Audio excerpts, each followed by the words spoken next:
जय श्री कृष्णा, जय श्री कृष्णा।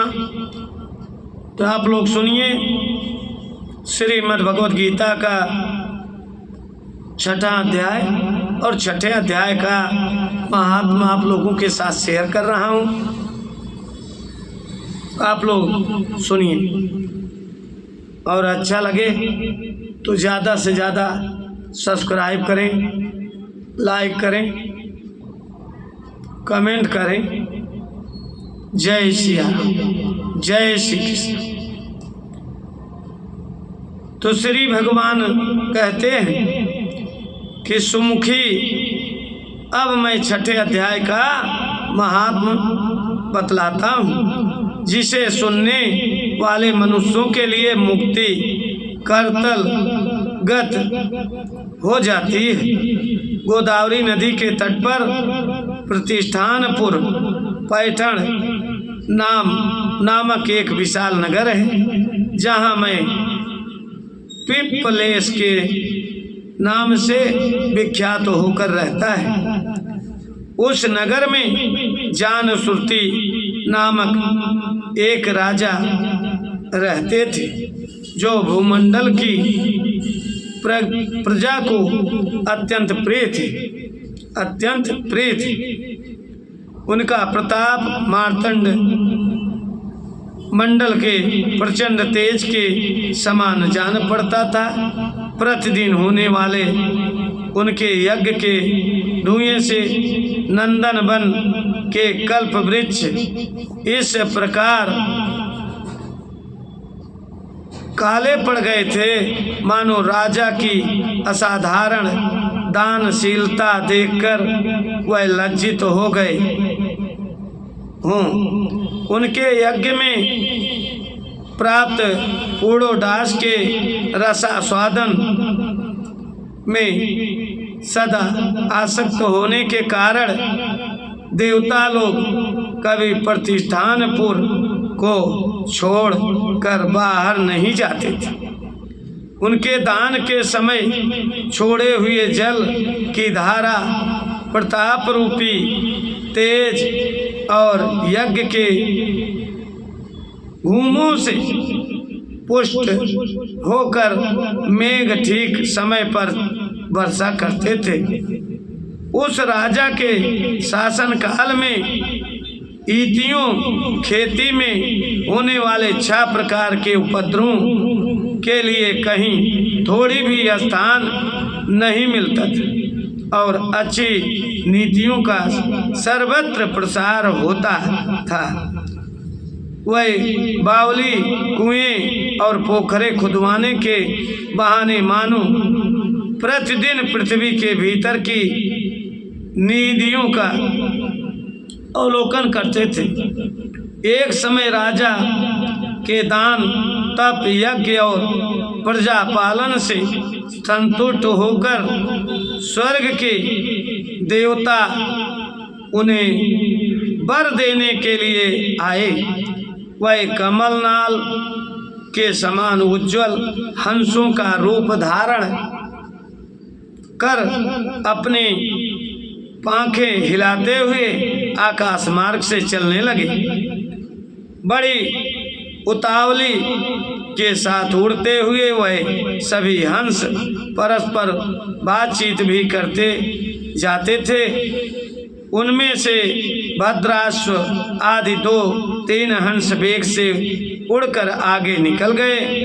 तब पीछे वाले हंसों ने आगे जाने वालों को संबोधित करके कहा, अरे भाई भद्राश्व, तुम लोग वेग से चलकर आगे क्यों हो गए? यह मार्ग बड़ा दुर्गम है, दुर्गम है। इसमें हम सबको साथ मिलकर चलना चाहिए। क्यों क्या तुम्हें दिखाई नहीं देता? या सामने ही पूर्ण मूर्ति महाराज जानश्रुति का तेज पुंज अत्यंत स्पष्ट रूप से प्रकाशमान हो रहा है। उस तेज से भस्म होने की आशंका है। अतः सावधान होकर चलना चाहिए। पीछे वाले हंसों के ये वचन सुनकर आगे वाले हंस हंस पड़े और उच्च स्वर से उनकी बातों का अवहेलना करते हुए बोले, अरे भाई, क्या इस राजा जान श्रुति का तेज ब्रह्मवादी महात्मा रैक के तेज से भी अधिक तीव्र है? हंसों की ये बातें सुनकर राजा जानश्रुति अपने ऊंचे महल की छत से उतर गए और सुखपूर्वक आसन पर विराजमान हो गए हो अपने सारथी को बुलाकर बोले, जाओ महात्मा रैक को यहाँ ले आओ। राजा का यह अमृत के समान वचन सुनकर मह नामक सारथी प्रसन्नता प्रकट करता हुआ नगर से बाहर निकला। सबसे पहले उसने मुक्तिदायिनी काशीपुरी की यात्रा की, जहाँ जगत के स्वामी भगवान विश्वनाथ मनुष्यों को उपदेश दिया करते हैं। उसके बाद वह गया क्षेत्र में पहुंचा, जहां प्रफुल्ल नेत्रों वाले भगवान गदाधर संपूर्ण लोगों को उद्धार करने के लिए निवास करते हैं। तदंतर नाना तीर्थों में भ्रमण करता हुआ सारथी पापनाशनी मथुरापुरी में गया। यह भगवान श्री कृष्ण का आदि स्थान है, जो परम महान तथा मोक्ष प्रदान करने वाला है।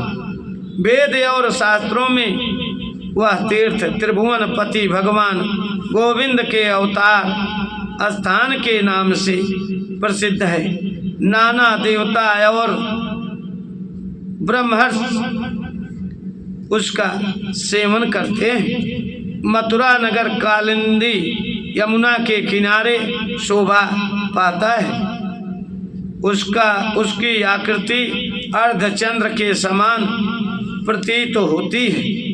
वह सब तीर्थों के निवास से परिपूर्ण है। परम आनंद प्रदान करने के कारण सुंदर प्रतीत होता है। गोवर्धन पर्वत के होने से मथुरा मंडल की शोभा और भी बढ़ गई है। वह पवित्र वृक्षों और लताओं से आवृत है। उसमें 12 वन हैं। वह परम पूर्णमय तथा सबको विश्राम देने वाले श्रुतियों के सारभूत भगवान श्री कृष्ण की आधार भूमि। जय श्री कृष्णा, जय श्री कृष्णा। आज हम अपनी वाणी को यहीं विराम देते हैं। कल इसके आगे फिर आप लोगों के साथ शेयर करेंगे। जय श्री कृष्ण, जय श्री कृष्ण।